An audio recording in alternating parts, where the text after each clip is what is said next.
शेवटी या दलिंदर सरकारनं अवकात दाखवलीच। गेली 20 दिवसापासून 22 दिवसापासून सोनम वांगचुक हे विद्यार्थ्यांच्या हक्कासाठी आंदोलन करत होते, आमरण उपोषण करत होते आणि त्यांचं उपोषण मोडीत काढण्याचं काम या दलिंदर सरकारने केलं।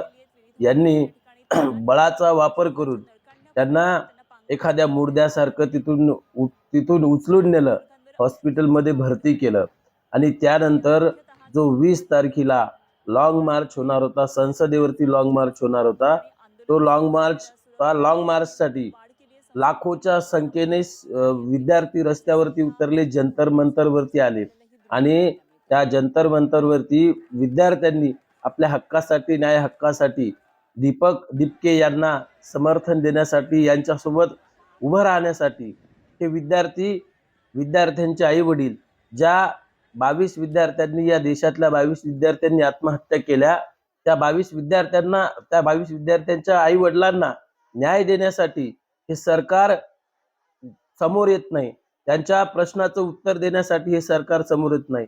हा धर्मेंद्र प्रधान राजीनामा देत नाही। अरे राजीनामा जाऊ द्या, राजीनामा देऊ नका, परंतु तुमची नैतिकता तरी सांभाळा, नैतिकता तरी ठेवा। कमीत कमी तुम्ही या आंदोलकांसोबत चर्चा करा, तुम्ही प्रश्न सोडवण्याचा प्रयत्न करा।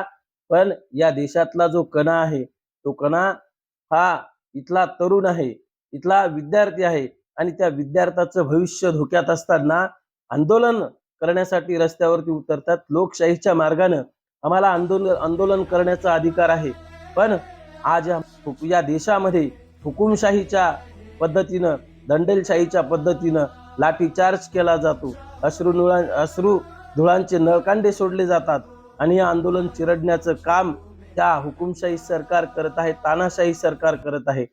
अण्णाभाऊ साठे म्हणाले होते, 15 ऑगस्ट 1947 ला भारत देश स्वतंत्र झाला आणि अण्णाभाऊ साठेंनी 16 ऑगस्ट 1947 ला घोषणा केली। त्यांनी सांगितलं, ये मुंबईमध्ये त्यांनी सांगितलं की ये आजादी झूठी है, देश की जनता भूकी है, आणि तोच आज या देशामध्ये तेच आम्हाला पाहायला मिळायला लागलं।